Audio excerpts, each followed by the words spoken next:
la fionga tama itai minsta te tari foi tau nisi vaenga sala ngai finangalo le mot male nganga falo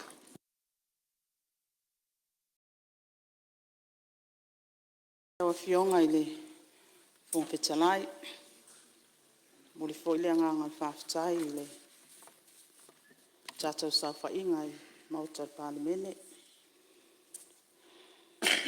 mo finangalo o fesili mama natu sa falia tu sai ma tu la fono tau fa aufi mo te teunga o tu la fono fa tu petu tono sa mo lo ono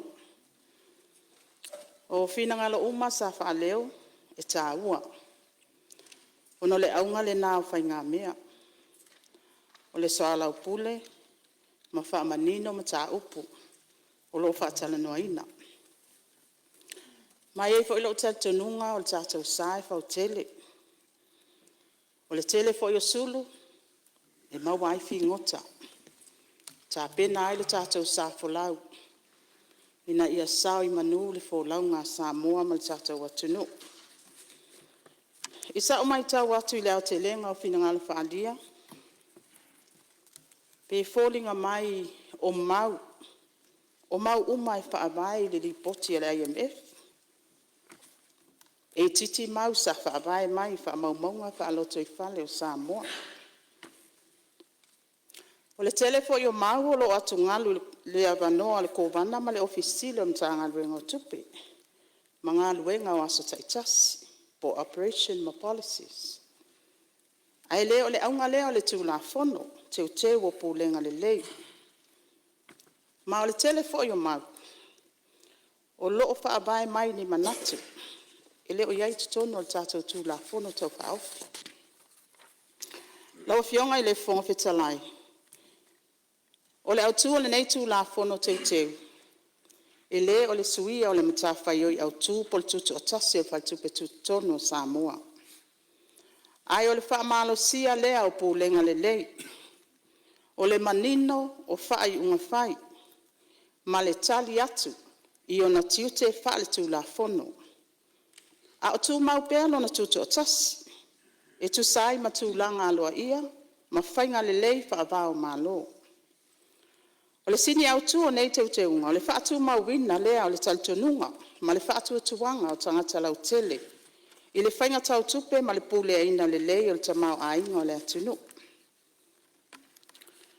O nai vaenga sa mai tau watu ma le manino, ta uai ia fianga o le polkiki, ma ia fete na ila o fionga ile fong fetalai o se tasi le nei o mta opusa tele ia fina ngalo ma fesili ai nisi o sui mamano le parliament o le popolenga sa fa alia fa tau le le ono afia o faltupe tutonu I fainga fa apolkiki o undue influences ma tulanga ono tula I mai ai ia fete na e taua la ono to fa manino ele se vai ngole nei tu la fono teu e fai ti ai be fala ve lave le tuto o tase o fatu pe tuto tono Samoa o lo tu mau pe ale tu langa tuto o tase o fatu pe e pe yo na mana o mia mo le pui ngole mau tu o ta mau ainga ma le fatu tuanga tangata lau tele I fainga tau tupe o le atinu o le mea moni o le fa moe au tu o tu la fono teu o le fa malo sia o pulenga le lei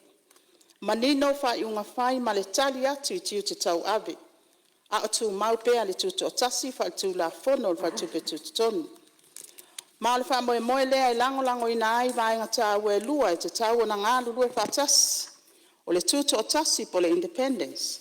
Ma le tali manino atu I tiu te tau ave po le accountability. Lawa fionga I le fonga fetalai. Ina ia au sia lea sini. Wa fia I tono tu la fono teu ni puipuinga taua e fa mauti no ai le tu mau pea le tu o tasi o fa tu pe tu tonu mua o manino le tu SSA na matafa yo ya komiti fa tonu male pulenga o le komiti fa tonu e nafa male baba ainga ma pulenga le lei ai o ko vana malana pulenga e nafa male fatinonga o ngaluenga ya so taitas lua o le totela sui o komiti fatonu o le avea ma sui tuto tas ele oni sui o le pulenga Mai au fia ai fo'i ma se taʻitaʻifono tutoʻatasi e tatau ona ausia ai aiga mautū mo le tutoʻatasi. Tolu, ua faataatia se faagasologa manino ma faavailuga o agavaa ma tomai mo le filifilia o le kovana. O le afaia lea e ala i se komiti tutoʻatasi e filifilia ma iloilo sui tauvā agavaa. Ma e naʻo i latou ua fautuaina e lea komiti e mawhai ona whaamaoniaina e le kapeneta. Lona wha, e le tuina atu e le nei tūlapono teu se malosianga le minista po le mtanga luenga tupe, e whaatontonu pe whaalabelabe i whaiunga le whaatupe tutonu, se i vanga na ai tūlanga wa manino ona whaatangaina e le tūlapono. Lona lima, e ui ina avea le ofisile o mtanga luenga tupe masui al komiti whaatonu. Ona olona tofinga fa ofisa le malo, ai ele mawhai ona palota. Ele whaitauina le quorum fontanga, ma ele mawhai foi ona avea ma taitaifono po se sui taitaifono. E tāua foi ona whaamanatu atu, ele o se matawhai oi fau le nei, wa leva ona iai le nei ai ainga i tatono le tūlafono, o loo whaongaina nei. O le esenga, ua na o le toi whaamanino, ma whaatapula a atili e le tūlafono teu lona whaatinonga.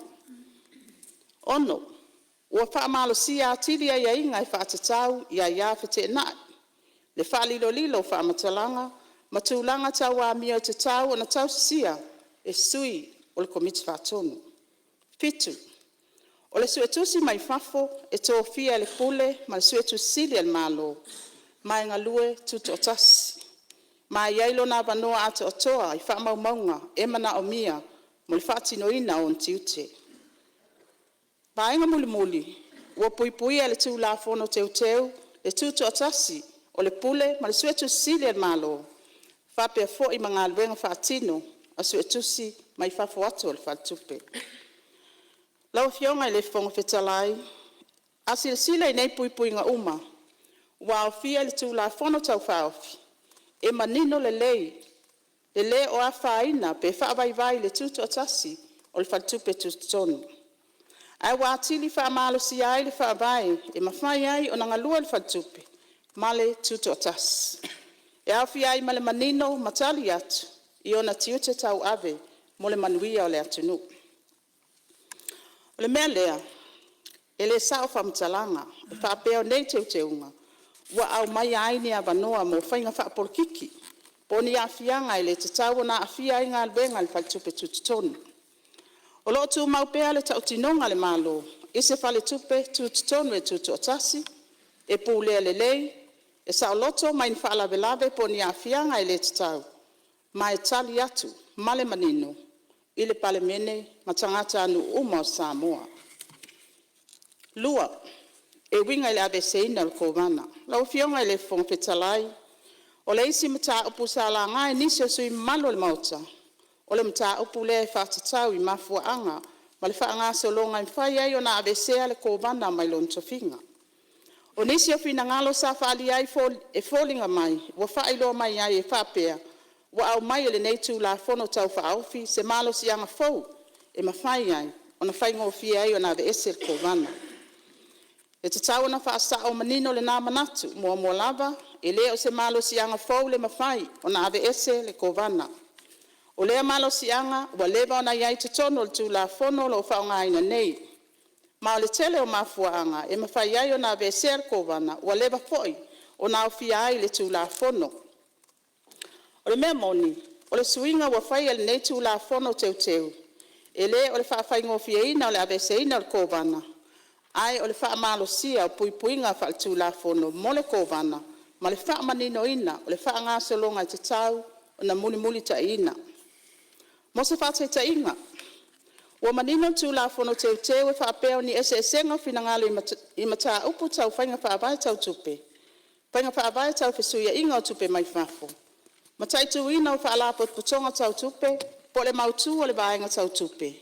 E le mawhai o na avea mamafua anga whaltu la whono, e ave se ai le kovana mai lon tofinga. O lona winga, e le mawhai o na ave se le kovana, o na ua le fia le malo. Le minister, po le komiti whatonu, e se whai unga tutoʻatasi, ua fai al kovana i le faatinoina o tiu te faatulafono. Ma tāua le faamanino atu, e leʻi ai lenei puipuiga manino i totono o le tulafono o loo faaogāina nei. Tāupu tolu, faiga faavae tautupe ma le matafaioi e faatupe tutotonu. O le faasaloga o le tapenaina o faiga faavae tautupe lau afioga i le foga fetalai. O te moli atu le faafetai sui malu sa saunoa lenei mataupu. Auau faalia ai le tāua o faiga faavae tautupe i le atinaina o le tamaoaiga ma le manuia o tagata anuuma o Samoa. Peitaʻi e tatau ona faamanino nisi o manatu sa faalia ina ia saʻo ma atoatoa le malamalama o le maota ma le atunuu. Momoa lava e lē saʻo le manatu e faapea e tapenaina pe faia le kovana le faatupe tutotonu tuatasi faiga faavae tautupe a le atunuu. O le atinaina o se faiga faavae a le mālō e awhia ai ma whainga whaavae tautupe, e mulimuli taia se whaangaseolonga ma ea ma manino, e awhia ai su e suenga, whaatatanuanga, so alaupulenga, ma iloilonga, mai paanga uma o lo awhia. O whainga whaavae amata mai lava ilu itau mwhawhita auli, o lo whiangai ma le atunu. Ona so alaupule lea, ma vaenga ese o le malo, pisinisi, whaalaputuputonga, ma tangata anu, ina ia mautinua, o lo atangia mai ai mana o ngamoni o Samoa. O le mea lea, o le saunoanga i whapea e whaia tōtasi e stangata e tōtasi whai unga, e le whainga whaavae tautupe, e leo ngā tasi ma le whaanga solonga o lo whaonga ine le malo o Samoa.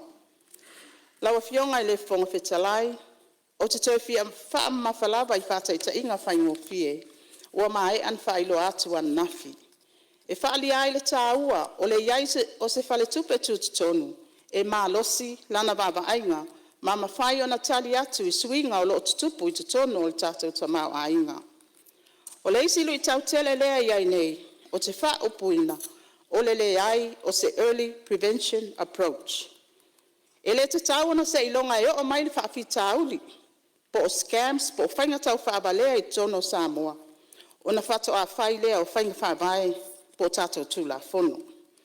A sila sila i le au tau whaabalea le taimile nei, o lo o maa losi tūla fono i tono Samoa e whaasala ai. Ai longa i whainga o fia o na sao mai Samoa, pe a whai e maa losi a tātou tūla fono. O tului ma le awhianga o ai tā lafu i a inga, lawa fionga i le whonga whetalai.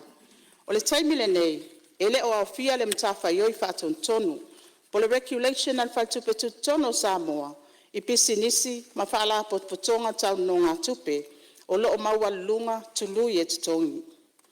E le o au fia uma pisinisi whailou ne tu la fono tau whaofi o le credit registry, po wha maumaunga mwha matalanga tau no ngā tupe, il tato tu la fono pato amaea na pasi e ina tunei, ua na o whale tupe commercial banks.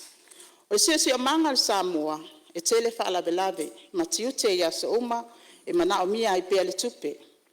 O le tele o a inga mtangata whainga alwenga e maua lalo tongi, wa o i tūlanga la matia. Ona o le mamawhau ai tā lafu, ma le maua lunga o tupe, e toi tutongi atu na ilo le tupe, sa lato noina i le amatanga. O le wha maunga le mtanga alwenga o wha masinonga i lana li poti wha tau sanga, lua olua lima, lua olua ono. E afe lua se lau iwa sfulbalu, small claims po tangi. Sa wha mawina le wha masinonga, e fese o tai ma ai tā lafu, e ilalo ifo le sfulwafe. Lea ua le mawhai o na toi tutongina. O le toatele o i latou nei, o mātua nofo toatasi. O tangata e maua lalo le tupe maua, po a inga e toatasi le tangata whainga luenga. Ma le mafua anga lea, e tā wai, le iai o se whainga maalosi o pūlenga le lei, ma le vava ainga o tūlanga tau tupe. Ina ia mwhai ai o na maua wha maumaunga tala whiangai, ma ilo, pe mana o mia ni suinga i tūla fono, ma whainga whaavai, e pui ai le manuia o tangata anu. Ia manino foi, e leo le wha moe o le malo, ina ia tau fia ai no ngā tupe, po o le wha whainga tā ai le avanoa o tangata i sosoang tau tupe. Ai o le matawhai oi o se malo, e tali atu, i mana onga o tangata, ma puipuia i lātou mai tūlanga, e ono la matia ai lo lātou soifua manuia, tau te mau ainga. Ia, Maria whenoa lau fionga te mai tai minister lo e fa ula vea mai afale at tolu la tua tu level no sai ele tal to nunga se mai al for sanga to tal to no fionga ni ti o tuaile fa sili lo le pe o su polo le tele o vaenga ole me la valente tu lo e lo sui ale sa no le fionga ele minister pe o fa mautuina le tofiaina o le puli o le kovana e le tu sai ma tu la fono o tu la fono le manino o mo tsa fa teleina au wala e fa malo lo ai le kovana ma le principal act e na uta wai upu nei fia manino ai me fa popo ia le o ka ma o fa sa mo the negligence te fa sa mo mai i fa tamala tele fa tirino tuti fa tu la fono o solia e se tu langa matu ya fai pea le winga la telinga o tele atu ia inga le wa ona o te sa no nga le fionga le misa mai la matanga o le pui ati o tuto tasio o le fa tupi ale va tu mato wal mele le silo fionga si tali mo mai le otadia po olea ni lapi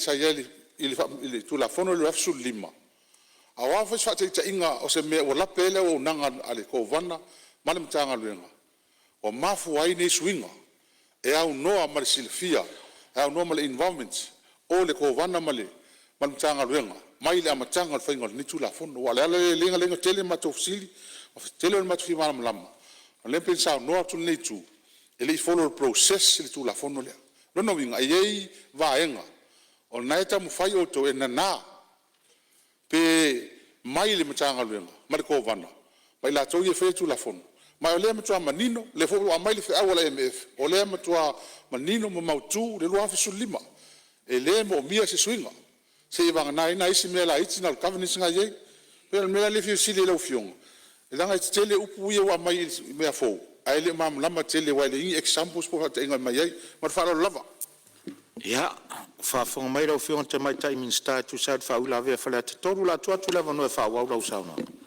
ia on sai mai lo fiong al fai pule o le lava e batu for sanga ia mai o ia toi vai nga ia pe ona e to silngia o le foi fa ilo ni si o vai ele tau ona fa atali ia le tato fal tupe tuton se tupe mai se tupo mai ia ni fa fitauli i tono tato tamau ainga male atunu mo to si fia foi to atele atanga tai o atu ia ma fa ilo atu foi le lato sa pe la o le fa ilo atu tato tu langa le tato tului ia mo to si fia ia wana o tato commercial banks ma money transfer operators o lo regulate lalo le afo ile tato fal tupe o a tutton ai le fa solo atu tali ale minister mo le si fia mo la fiong petalai ai mais fo ia le motor parliament ia ole bobo o mai le vai ngalon tolu ole mtai tuina o fa la tonga tau tupe male te atu tupe fa so tu la fono la fiong le fong petalai ole isim ta aputa o ole mtai tuina le o fa la tonga tau tupe male te atu tupe maua mai fainga fa so tu la fono elena tia le atu nu ole fa tu pla ia o lu tau e fe so tai mafuala au fa saina mai si so nga tu la fono onga o tato va ai le tele o sfa inga leo le maua o tino i tupe tele o le fasili lai fasili ngia pe fa pe fea o na fa mautinoa o lo le lei ma lo sili baba aia o le fenga solo ai tupe i to tono le fainga tau tupe sa moa o inaita waile mtafa yoyo pa tupe tutonu le matai tuina ma le fa ton wina o fa la potpotonga tau tupe ma le lango ina o tam fainga le malo e pui sa moa mai tupe maua mai ngai o inga fa so tu la fono o le te atu fa la au fa saina mai si tu a inga so linga tu la fono tau tupe e le o se matafa yoi mo na o leo e mana o mia nga lo fa tasi o fa la potpotonga o mal malo e au fia ai pal tupe tutonu ina ia mautinoa e pui tanga tanu malta mau ainga o Samoa mai nei afianga Le mafuaaga le tauai ona mafai e faiga faavae ma tulafono ona tali atu i suiga o loo vave tutupu le siʻosiomaga o loo tatou iai nei. Atu ai tulafono ma faiga faavae e tuai foʻi ona tali atu le malo i luʻitau o loo feagai ma tagata lautele. Lauafioga i le fofoga fetalai o nei faataʻitaʻiga e lua e lē o faailoa atu i nei e faitio ai se tagata po se faalapotopotoga. Ai o loo faalia ai le mafuaaga e tatau ai ona tumau le malosi o pulega lelei o manino ma tafaioi ma le mafai e le faitupe tututonu ona faatino lelei lana ma tafaioi mo le manuia lautele o Samoa. O le sini autū lava o lenei tulafono teuteu o le fesoasoani lea e faamalosia atili le faatinoga o ia ma tafaioi mo le saoga lemu tautamao aiga ma le manuia o tupulaga o Samoa i le taimi nei ma le lumanaʻi. O isi mtaupu lautele salanga e sui madu. IMF ma sue tusi o faitupe tututonu lauafioga i le fofoga fetalai. O te fia faapopo atu inisi o mtaupu salanga e sui malu ona o loo talitonuga e tāua tele le sa'o o faamatalaga e tuuina atu i totonu o lenei maota. Ae mai se o mtaupu e fesootaʻi ma le faagaioiga o faalapotopotoga autū o le mālō. Sai ese saunoanga na whapea mai ai whapea o le IMF e nā te sue tusina le whatupe tutono o Samoa. E tāua na whaamanino atu i le maota, ma le mamalo le atunu. E whapea, a whai o le uwinga o lea saunoanga o le IMF e nā te whaatino ina ngā luenga tau sue tusi, aloa i o le whatupe tutonu, e le sa o lea whaamatalanga. O le whatupe tutonu e iai o na whainga whatu la fono, ma whainga whaapulenga e whaatino ina ai ngā luenga tau sue tusi, e au fiai le komiti o suetusi, ma suetusi tutuatasi, e tusai mai a inga le tulafono.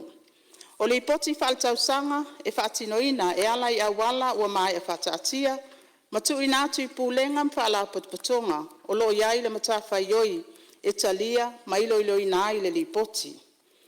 O le IMF e avea ma paanga mo whautuanga tau tamau ainga, ma whainga tau tupe, ai ele o sana matawhaioi le whaatinoina o suetusi aloa ia o le whaltupe tutono o Samoa. Mata apulanga e winga i le niu mane. Lawa fionga i le fonga fetalai, na iai fo ini saunoanga nga i lea mata upu. O te fia whaapopo le saunoanga le fionga le palemia, le matawhaioi so se minister tupe, ma so se malo, e vava ai pea i avanoa tala fea ngai, e whaalau tele ai avanoa tawati nai, ma puna o al tamau ainga, e manui ai tangata nuu. O Samoa se atunu e whaingo fia o na afia i malawhale natura. O suinga le tau ma suia inga le tamau ainga o le lalangi. Ma le mafuaanga lea e te tau ai o na iai se va ainga mamau.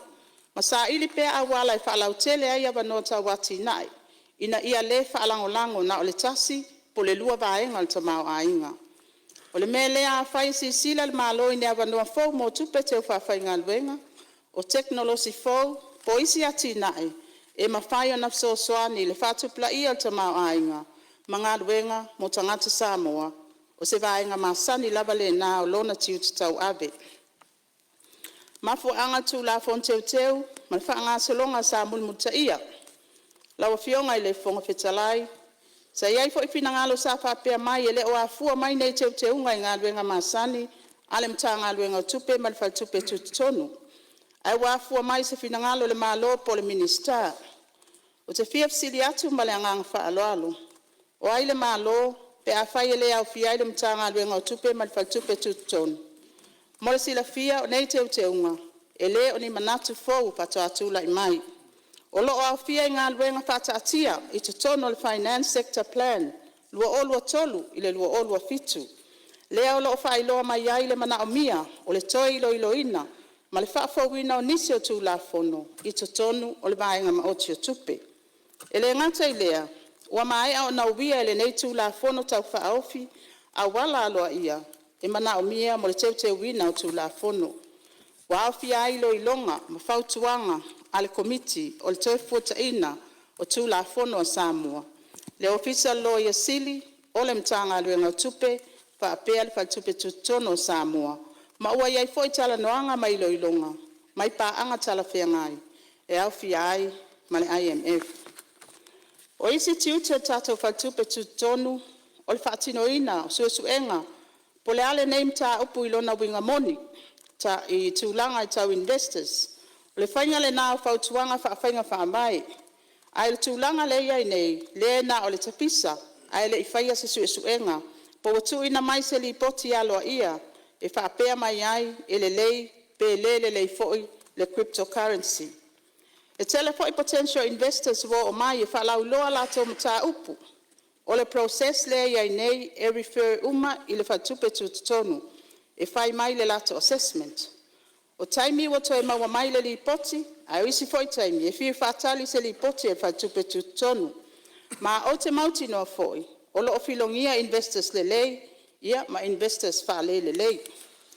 Ma o lau ai, o le alava o lo toa le due diligence process, e te tau na manino, ma whailoa le atunu o lau tele, po public information, whaamatalanga uma, o le kako due diligence process. Ma tā upu sa tā ua ai I te maita, ia whaapitoa fo I le whaamalo I te maita.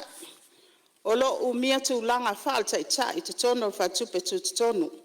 Ma le tele o whaalaput putonga le tātou mālo. Ma o waainga le nā sa ili ngā mālo le I tū te maita.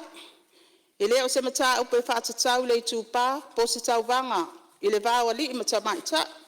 Ai se whailonga leo le anga vaa. O to mai, whaamaoni ma le ngalue mālosi. O mawhai ai o na lātou tau abeina nei mata whaioi tā ua. Ma o tātou wanga nuu Samoa, e maua lunga lo na whaaloalo I te maita. O le atunu, o ni tausi file mu, o ni taitai, ma ni whauwhau tua I te tono a inga, nuu ma le atunu. O le ala, e tala whea ngai o na tātou whailoa ma whaamanatu, o lātou sao I le ati na e ina o le atunu. O le nei tū la fono, pe aisea, e tā wai. O le nei tū la fono, e le na o le tali atu I mana onga o le aso. E wa tā pena mo aso whainga tā, malu I tāwe, o na tū la I mai le lumana. O le mata whaioi e le whaltupe tonu, o le whaamautu lea o tamau a inga. Ina ia mawhai o na ngā whatia so se whaalawelawe tū la I mai. Ai mai se whaalawelawe e le I walo ia. Ma o nisi nei o lu I tāua uma o na whatai ai ma le tātou watunu, mua, pa u o le tamau a inga. Financial recession. Le vaitai me o le tasiva balu o, ai mai se tasiva balu wha, sa whea ngai sa moa ma whainga tātou tamau a inga. Na mafu ai suinga mpol kalame toi fuatai, na lango ina, whaalapot putonga whaabao maa loe pe o le IMF. Ma o nei tūlanga, na whaailoa mai ai le tā ua o whainga whaabae, maa losi tau tupe, ma le matai tuina le lei o tūlanga la matia. Lua, o mala whaale natura. Ua masani sa moa ia afianga o a whaama matangi malolosi. O nei whaalawelawe, e a whaina ai ati na te tele, o pisinisi, ma tupe maua a inga. Mai mana o mia ai se te mau a inga malosi, e mawhai o na to e tali vawe atu. Tolu, whaamai pipisi. O le whaamai o le misela lua o tasiva ma le COVID-19, na afia tele ai le atunu. Sa tapunia tua oi. A afia pe malanga inga maturisi, ma whai titi ai e wanoa whai ngā luenga mtupe maua. Wha, swinga whai ngā malom, whai ngā whapolkiki. E tā ua le iai o whaalapot putonga tuto atasi. Ma whātua tua ina, e pei o le whaltupe tuto tonu, ina ia tu maupea le mautu o le tamau ainga. Tu salaba pe iai ni fesuia inga I whai ngā malo. Ma le malosi e whaalapot putonga, e sili atu lo na tā ua, na I lo le tangata taito atasi. 5. O lo tātou whea ngai nei, malu I tāua le suau. O le sitia mawalunga o tāua suau I maketi whaabao malo, wa afia ai Samoa, o na o le tātou whaalangalango pea I o loa mai whafo. Ma o nei tūlanga, e afia ai tau o whelaua inga, o loa mai soifuanga lau tele. O le an tātou baba ainga I luma, e mauti noa, o le ato iai nisilu I tau sanga o lumana. Pe tai, a whai e malosi whaavai o tamau a inga, le lei le pūlenga, ma malosi whaalapot putonga, e pe o le whaltupe tutonu, o le a mawhai e Samoa, o na ngā whatia, ma manu malo I nei lu tau. Ma le sini au tu o le nei tu la fono, o le whausia lea, o se tamau a inga mautu, saonga le mu, ma ngā whatau li maina, mo tupulanga, o le lumana. Ia, manatu o le au te lenga le nala wa fionga I le fonga fetalai, ia, e a ngā I lava I tūlanga o lo o tau mawhai e tatali atu, ia vaenga uma e pei ona pesilingia fo'i ele malo le palemene ma le fa'aloalo. Ya ufenga tele.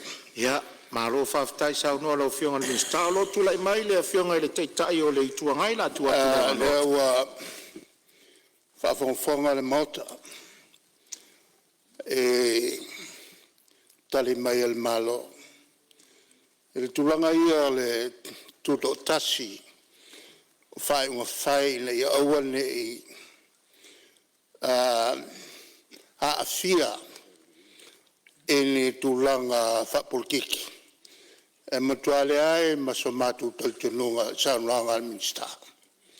Kwa afia le whaltupetu tonu. Wala na utula iatu. Ina ne i awa e Pascal tu la fono. Awa le i tana iatu le vaenga whaile nei. E yo eina teu teunga. Matu tele ina teu teunga whaile.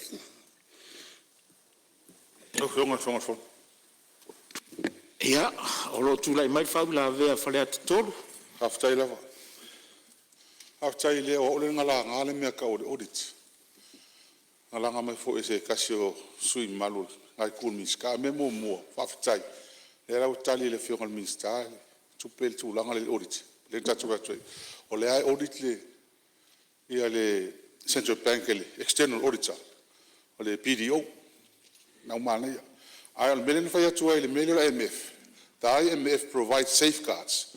The IMF mai la to mota yala ma me va ai ia aua. Ne se esele nga Central Bank le fai. Mai meo finga fa vai masani. O finga fa vai ia Luis Fiki New Zealand Australia America mesimea. E kai kusa ho ia finga fa vai ia kasi ia finga fa vai le IMF le ia e kapsu ya i le ku ma le ku a me kasi ai fa tai. Ia lea o fia pe fe ngai atu. O lea nga mai le anu report lea te pu mea ngafi. Ngai audit mai kua. Mai fast fulu mo kupu milionga le polo fiki el Central Bank. Longa lua. O lea usa o ngole le fe ngai le. Le mele o le new money. Ia fa malua kua o mele mo kan ngokoi. E mo kilo kan ngokoi investment. E ese le new money. Ese le new investment. O new investment ia fa kai o me kan fai. O le new money. E faise se senga. Mea ia cryptocurrencies, ngai sa ngoma mai ai. E amaswela le mele la ngale usa ngon miska le fionga palmia. Le mele o ko nga vakau. Economic zones me fa penga. Alona winga, pe ia foringa mai. O le e teilanga ia ko kula fongo le fa. I kalia mea ia. Me kongo la ngale va ko ile mako fo kwanga mea ia. Amaswela e ki firma na malava la fionga. I mafu anga o fa la ukele ai ava ngoa fa maro ro ai le kai fongo o ile le puller Central Bank po pe ai sa mafu anga o fa la ukele ai wale sa ngo me ka ofia fa moku ale o fa ka bokni o ke le ku la fongo o remove o Central Bank o ko vanga Central Bank mo fa la Malo whawhtai, ia la tua tula wanoa te tai o malo. Ia, le awa tui le tarifai o le malo. O le wa umana whalasia I malai le tali. Le whionga le tamaitai minista tupe, whiangai mal tato Central Bank. O le whionga foi le minista tupe, o iele o ko vana le IMF, tato. Mai reila se si lungatu. La tato worola, la tato tarano lewa batu pufai. O lewa uma le tasi lua toru leu tato o malasolo na toru nei tato taranoa. Ma wa uma foi na mato fola si atu. O le fina ngalo lea o le tato whainga malo. Whainga malo le to te sauno mai e le na o Samoa le nei. Au nei o lo e le lango Samoa. O le winga le na le upu. O le meo lo iei le fina ngalo Samoa. O le meo le na fai. Hape na mato fai atu. E leo tu ua lo tau fautua mai. Tātou lafo le mamori mau Samoa. Po feo iai e o lo te tepe lato fatu tuango le mai. A leo fa leo tau longon. E no manatu le tātou ave le iuta. Fa leo pe lo tau nganga te tepe o no lo tau tanatari tanunga. You are responsible for your own opinion. Hey, you are. Pule o tau. Al malo, e le whakaria ia o kou. E whai le malo le mea ua tala whengai mo le malo mo le nei taimi ma le nei no whoinga. Ala le taunu whamanino atu. Pau ala le vala. Le no ua ngani e tuai wala na le wale no whamali tupu fia. O le anganga le nei o le tupu o le whaavevesi o fina ngalo. Le whenga luenga le poisa tau mwhai tua le sui whalatai. E le whape whai nei swinga nei, ono mai aba, tu lau lava le tau o sofa. Le ai, fufuanga le malo, tato vavai mo le lumanai. E le fau le men nei o serious protection, ini mea se sema ni me wha le tonu, ili lumanai. Ai le vape o whai atu le kovana le sa whai, taimina nei. O le mātou le nā vai ma mao mo le lumanai. Ina nei mea ane wa tūlai mai sesi kovana. Ia, na tato o role o onga le tala whengai. Na mea lava le mātou te angani atu. Iau tau mari le. Whainga wha vai ala whainga malo le nei. Sila i isi la sanga e mauai so swani mo le atu. Ia leo whai atu. Le lalolangi wa sui. Le wha pela la whatu la tātou so ona sui. Sui i le me tala whengai ma le lei whatu la whonoina ma pui sa moa. Pui ringa lea. Le watu nei. A leo wa whola sia e tau te ia pule o tau. Pure lau fionga le fonga fitalai pe fai stato palota tau vala au po ia lango tu la fono pe le ai. Au le malo e tu mau. I lona taritonunga o le tu la fono le ni. E manui ai Samoa. Ia o leu fai una lau fionga le fonga fitalai e tato waloia tu mai le lafo. Ian fa solo leo le maua le abano e toe ave ai oile. Tato komiti. Ha le fa solo. O mai le atunu. A fio mai Samoa e. A mai o lato fina ngalo e whaari le mele nei nan toi foi mele tono le tato mot. Ia polo toi so ni atu le lau fionga le fongftelai. A lewa umana sa usi fina ngalo le mot. E la ave le tunu e toi me whalitana noanga. Po feo ta atia le lato fina ngalo. Ia ina ia maua le tasi le so. Malangang whaalolo. Malo whaftai. Ia la atu le. Ia le sui o whale alupo. Taila mo lava noa. E ai lo ngona I maota le saunoanga ta ua le fionga Palemia. Paua leo se tu alalo. Saunoa manino lava. Swinga nei wa whai. E le mo o le kovana lo iai nei. Whawhitai. O le manatu fo ina e le. I whai atu fo isa manatu whapea lo iai. Ai ta ora ni whinangalo whapea mai. Se I whai ne I sau se isi tangata I luma. Le sao. A le wa whai atu ngal tu la whono e pui pui ai. Ai se ale mea ua wa ai ai luma. Mena venana fesili ai, la mela asuye, wa ye se mea ufa ale tonu. I le au nanga a leo lo wa ai le Central Bank. Pero mena ala ina po poe. Sa me suye se mea e leo leanga. Ia o lewa maua lo finangalo, lewa maua, o lewa maua lo finangalo, e tu sai o sao e fatu tuanga le sao noanga le fionga le Palemia. La e ia fonga vai uta au ngau au tele mafuanga le sao noanga le fionga le Palemia le no maua. A fai elo e nei e e po lenga le anga I luma inisi tai tai e fou mai o le malo I tai tai an malo. O le au te lenga o tau sao noanga le na wha manino le le fionga le minsta o tupel vaenga lea. E ila le manatu.